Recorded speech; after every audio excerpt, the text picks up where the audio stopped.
ఓం నమో భగవతే వాసుదేవాయ. ఈరోజు 19వ పాసురం. తిరుప్పావైలో 1 నుంచి 15వ పాసురం వరకు 15 మంది గోపికలను లేపటం, 16వ పాసురం నుంచి స్వామిని అమ్మవారిని లేపటం ఉంటుంది. దీనిలో అనగా ఈ పాసురంలో అంతరార్థాలు కూడా చాలా ఉన్నాయి. గోపికలు స్వామి వారు అమ్మవారి గది తలుపు కన్నంలోంచి అమ్మవారిని స్వామిని చూసి వారి యొక్క అన్యోన్యతను దర్శనం చేసుకుని ధన్యులవుతున్నారు. ఆ గదిలో మంచం చుట్టూరా గుత్తులు గుత్తులుగా వేళ్లాడుతున్న దీపాలు. ఆ గదిలో దీపములు ఎలా ఉన్నాయంటే కొన్ని స్టాండ్ దీపాలు, మరికొన్ని వేళ్లాడుతున్న దీపాలు, మరికొన్ని సాలబంజికలు అనగా దీపం పట్టుకున్న బొమ్మలు. ఈ విధమైనటువంటి దీపాలతో ఆ గది చాలా శోభాయమానంగా ఉంది. తరువాత మంచం గురించి వివరిస్తాను. ఆ మంచం ఎంత అద్భుతం అంటే, ఆ మంచం 4 ఏనుగు దంతపు కోళ్లతో ఉంది. ఆ ఏనుగు దంతపు కోళ్ళు ఏంటంటే, స్వామివారు కువలయాపీడనం అనే ఏనుగుని సంహరించి తెచ్చిన దంతాలు. ఆ ఏనుగుకి విశేషం ఏంటంటే, సహజంగా 2 దంతాలు ఉంటాయి ఏనుగుకి, కానీ దీనికి 4 ఉన్నాయి. ఆ దంతాలే ఈ మంచపు కోళ్ళు. ఈ మంచానికి 5 లక్షణాలు ఉన్నాయి. అవి ఏమిటంటే, ఈ మంచం చలికాలం వెచ్చగా ఉంటుంది, ఎండాకాలం చల్లగా ఉంటుంది, సహజమైన పరిమళంతో ఉంటుంది ఈ మంచం. ఇంకా అతి సుకుమారంగా ఉంటుంది, అతి శోభాయమానంగా తెల్లగా ఉంటుంది ఈ మంచం. ఇంకొక 5 లక్షణాలు, ఇంకో అంతరార్థం ఉంది. స్వస్వరూపం, పరస్వరూపం, ఉపాయస్వరూపం, విరోధి స్వరూపం, ఫలస్వరూపం. వీటిని అర్ధపంచకం అంటారట. ఇంకొక విశేషార్థం ఏంటంటే, ఈ 5 లక్షణాలు భగవంతుడు, అమ్మవారు, ఆచార్యులు, ఆళ్వార్లు, భాగవతోత్తములు అంటే అటువంటి అద్భుతమైన మంచం. ఆ మంచానికి అద్భుతమైనటువంటి ఏనుగు దంతపు 4 కోళ్ళున్నాయి. వీటిల్లో కూడా పరమార్థం ఉంది. ఈ 4 కోళ్ళు 4 వేదాలకు ప్రతీక ఒక అర్థం. ఇంకొకటి దేవ మనుష్య తిరియక్ స్థావరం, అంటే దేవతలు, మనుషులు, పశుపక్షాదులు కదలకుండా ఉండే స్థావరం అంటే చెట్లు అవి అన్నమాట. ఇంకా 3వ పరమార్థం సాలోక్య, సారూప్య, సామీప్య, సాయుధ్య ముక్తులు అనేటువంటి 4 రకాల మోక్షాలకి ప్రతీకలట ఈ 4 కోళ్ళు.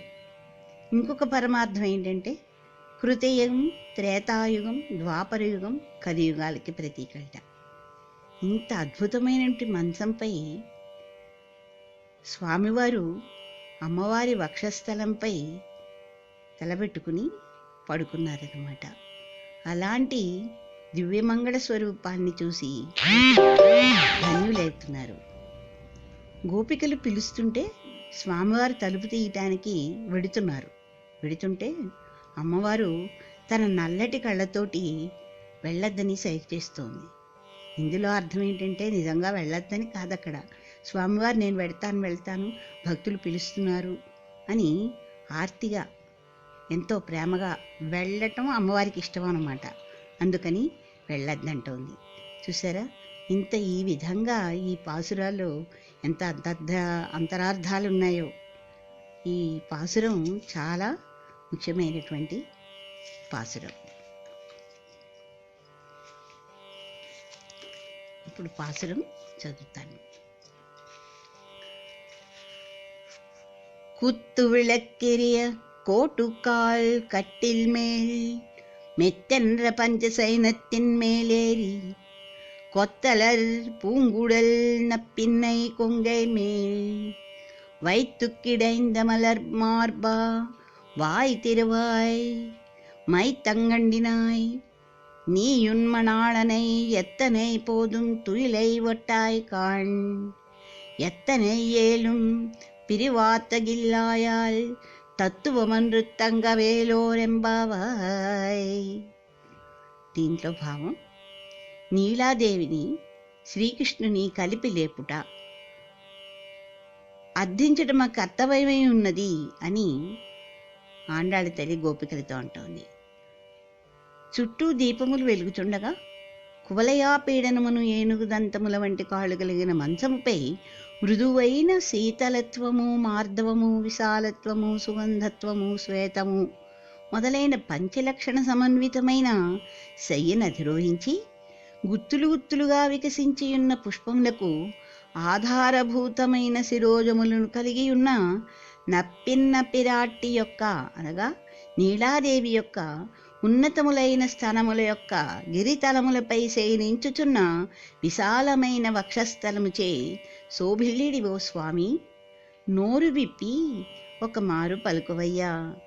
కాటుకు వంటి నల్లనైన విశాల నేత్ర శోభను కలిగి ఉన్న ఓ నీలాదేవి, నీవు నీ పతిని ఒక్క క్షణమైనను నీ అందున్న మోహంను వీడి మా వద్దకు వచ్చుటకు అంగీకరింపుకుంటివే. ఆ కొంచెం కూడా భర్త యొక్క విశ్లేషణ సహింపలేకుంటివా? ఇది నీ యొక్క పురుషకార స్వరూపము తగినది కాదు కదమ్మా. నీవలే మేము కూడా అతనికి అనన్య అర్హ శేషభూతులమే కదా.